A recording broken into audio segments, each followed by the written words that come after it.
नमस्कार साथियों, परिहार क्लासेस में आपका स्वागत है। आज ही हमारा यूपी जीके का चौथा टेस्ट है, जिसमें आज हम 151 से अगले 50 सवालों को देखेंगे। तो चलिए शुरू करते हैं। पहला प्रश्न है कि अवध अंग्रेजों के अधिकार में कब आया था?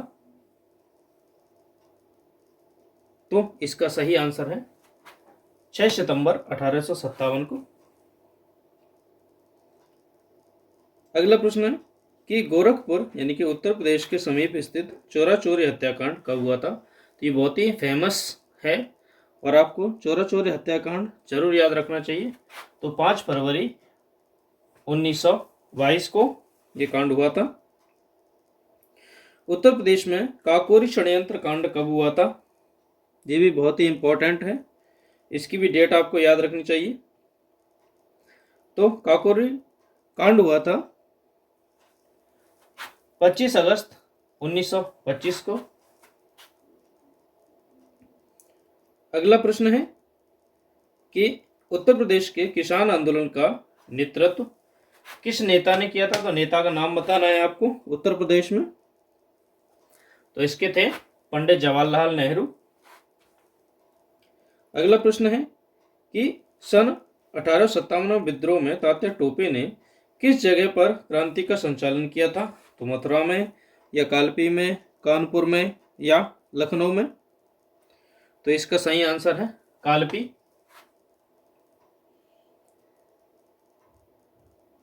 बरेली में स्वतंत्रता संग्राम का नेतृत्व किसने किया था?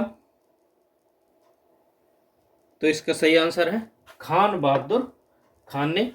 ये प्रश्न आपको नोट करने चाहिए, वन लाइनर बना के आप इनको नोट करते चलिए ताकि आपको रिवीजन के टाइम पे ये काम आए। अगला प्रश्न है किशनपुर अभयारण्य प्रदेश के किस जिले में है? तो इसका सही आंसर है बी, लखीमपुर खीरी जिले में है। अगला प्रश्न है कि बेरोजा एवं तारपीन का तेल बनाने के लिए किस चीज का यूज किया जाता है? तो इन चार में से बताना है कि बेरोजा और तारपीन का जो तेल बनाने के लिए क्या चीज काम में आती है? तो वो है चीड़ की राल। सी आंसर सही है इसका। कत्था किस वृक्ष से निकाला जाता है? तो ये तो फेमस है, आपको सभी को पता ही होना चाहिए कत्था किस में से निकाला जाता है। तो खैर में से निकाला जाता है कत्था। निम्नलिखित में से किस फसल में उत्तर प्रदेश भारत में सबसे बड़ा उत्पादक नहीं है? नहीं पूछा है। क्यों? क्योंकि इनमें 3 फसलें तो ऐसी होंगी जो नंबर 1 पे होगा, लेकिन एक होगा उसका उत्पादक यहाँ पे नहीं होता होगा। तो आलू, चावल और कौन सी फसलें हैं? देखिए गन्ना और गेहूं। तो चावल का उत्पादन इतना नहीं होता जितना कि इन अन्य फसलों का होता है। तो इसका सही आंसर है चावल।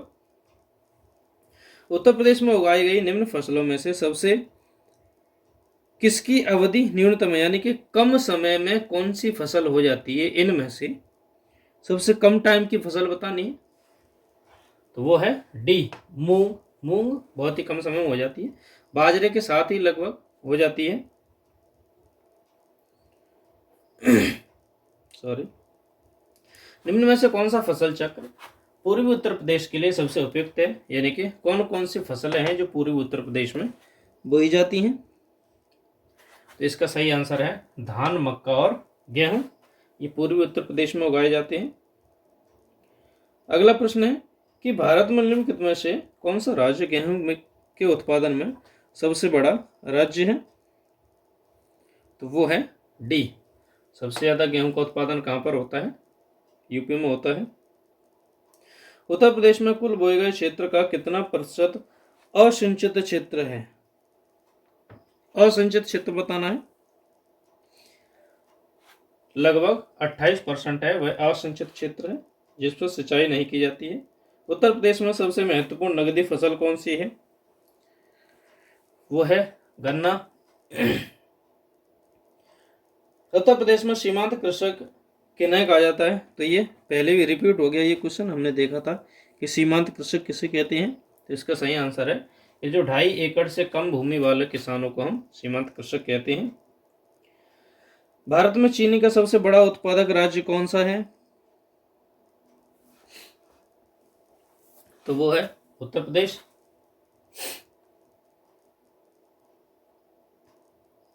अगला प्रश्न, उत्तर प्रदेश में केंद्रीय वानिकी परिषद की स्थापना कब की गई? केंद्रीय वानिकी परिषद की स्थापना कब की जा रही है? तो ये है 1948 को, 1948 में की गई थी इसकी स्थापना। प्रदेश में भारतीय वन्यजीव परिषद की स्थापना कब की गई थी? भारतीय वन्यजीव परिषद, इसकी स्थापना की गई थी 1952 में। उत्तर प्रदेश का कितना भूभाग वनों के अंतर्गत आता है, या कितना % एरिया है वो इसमें शामिल है, या कितने क्षेत्रफल पर वन फैले हुए हैं? ये सभी प्रश्न एक ही हैं। तो वो है लगभग 17,259 वर्ग किलोमीटर पर वन फैले हुए हैं उत्तर प्रदेश में। गोविंद बल्लभ पंत सागर उपस्थित है, यानी कि किस जिले में है गोविंद वल्लभ पंत सागर? इसका सही आंसर है डी, सोनभद्र में। उत्तर प्रदेश एवं मध्य प्रदेश राज्यों में संयुक्त राजघाट नदी परियोजना लागू की गई किस नदी पर है? ये राजघाट नदी परियोजना किस नदी पर है? इसका सही आंसर है बेतवा नदी पर, डी। उत्तर प्रदेश में सबसे ऊंचा बांध कौन सा है? तो माता टीला, मेजा, रिहंद या रामगंगा? तो इसका सही आंसर है रामगंगा बांध, सबसे ऊंचा बांध है यूपी का। ओबरा ताप विद्युत केंद्र की स्थापना किस देश के सहयोग से की गई थी? तो वो रूस की सहायता से की गई थी, सोवियत रूस की सहायता से। अगला प्रश्न है, उत्तर प्रदेश की सबसे लंबी नहर कौन सी है? इसका भी आंसर आपको पता होना चाहिए, वह है शारदा नहर है, जो कि यूपी की सबसे लंबी नहर है।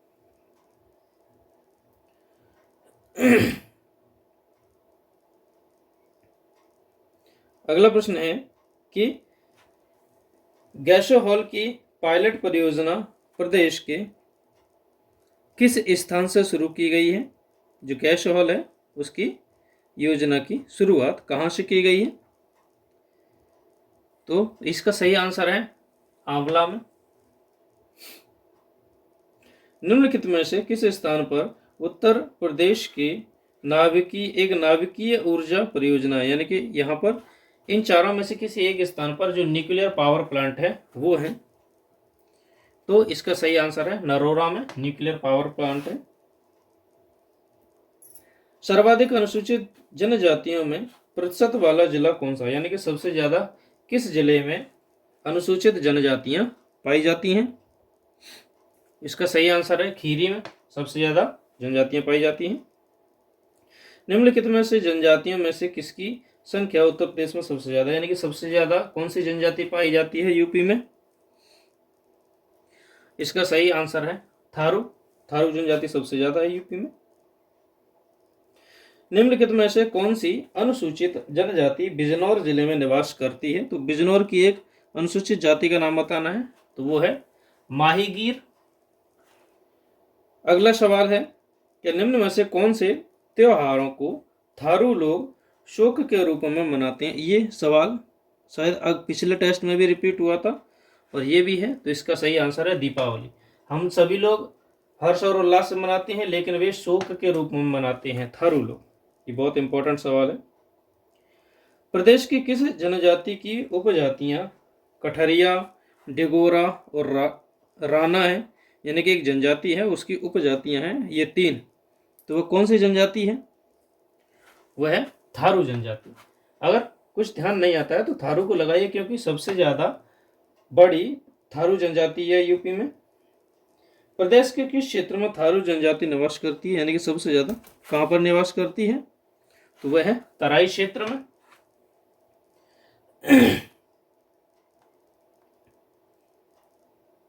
अगला प्रश्न है कि प्रदेश के किस जिले में थारू जनजाति के लोगों को शिक्षित करने हेतु महाविद्यालय की स्थापना की गई है? तो वो है लखीमपुर में महाविद्यालय बनाया गया, यूनिवर्सिटी बनाई गई है थारू जनजाति के लिए। उत्तर प्रदेश में कृत्रिम रबड़ का कारखाना कहाँ पर है?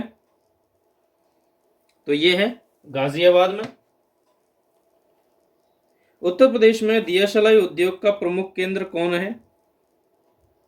तो दियासलाई सबसे ज्यादा बरेली में बनती हैं। उत्तर प्रदेश में कृत्रिम अंग निर्माण निगम कहाँ पर है? आर्टिफिशियल जो अंग होंगे उनका निगम कहाँ पर है? तो इसका सही आंसर है कानपुर में। ट्रांसफार्मर बनाने का केंद्र उत्तर प्रदेश में कहाँ, यानी कि ट्रांसफार्मर्स कहाँ पर बनाए जाते हैं यूपी में? तो झांसी में बनाए जाते हैं ट्रांसफार्मर्स, ये आंसर सही है। उत्तर प्रदेश में किस नगर में पॉलिस्टर रेशे के कारखाने की स्थापना की गई है? यानी कि पॉलिस्टर रेशे हैं वे कहाँ पर बनाए जाते हैं? इसका सही आंसर है बाराबंकी में।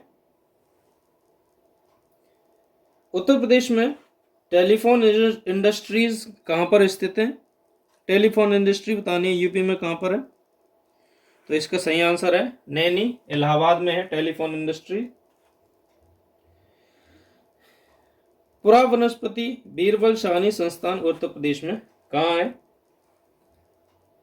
तो इसका सही आंसर है लखनऊ में।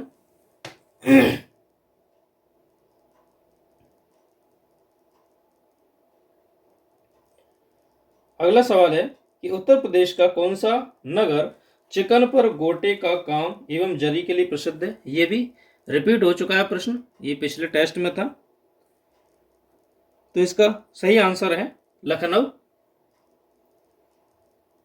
बनारस हिंदू विश्वविद्यालय का शिलान्यास किसने किया था, यानी कि इसका उद्घाटन किसने किया था बनारस यूनिवर्सिटी का? तो इसका सही आंसर है श्री मदन मोहन मालवीय के द्वारा इसका उद्घाटन किया गया था।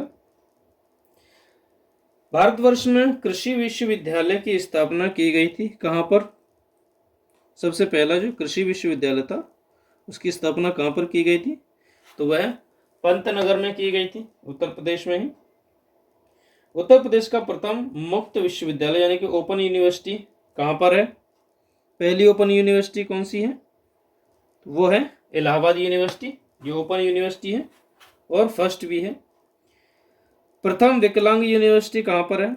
विकलांग विश्वविद्यालय, इसका सही आंसर है बांदा में। सोनभद्र जनपद में निम्नलिखित धातु में से कौन सी पाई जाती है? कूट को चिन्हित करना है। सोनभद्र में कौन कौन सी हैं ये सही बताने हैं आपको। तो यहाँ पर यूरेनियम नहीं पाई जाती है, एंडालुसाइट, पैराइट्स और डोलोमाइट पाए जाते हैं। तो इसका बी आंसर सही है, यूरेनियम यहाँ पे नहीं पाया जाता है। उत्तर प्रदेश में पाए जाने वाले प्रमुख खनिज हैं, कौन कौन से खनिज हैं जो यूपी में पाए जाते हैं?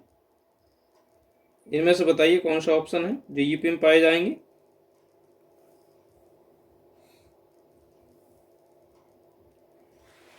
तो लाइमस्टोन और डोलोमाइट पाए जाते हैं यूपी में। उत्तर प्रदेश में सोना किस क्षेत्र से प्राप्त होता है? आपको क्षेत्र याद रखना है जहां से आपको गोल्ड प्राप्त होता होगा। तो शारदा एवं रामगंगा नदियों से आपको सोना प्राप्त होगा, सही है। और आज का लास्ट क्वेश्चन है कि उत्तर प्रदेश का देश में चूना पत्थर के भंडार में कौन सा स्थान है? यानी कि चूना पत्थर के उत्पादन में देश में यूपी का कौन सा स्थान है? तो वह तीसरे स्थान पर है। तो आज के टेस्ट में सिर्फ इतना ही। वीडियो को अब तक देखने के लिए धन्यवाद। Thank you.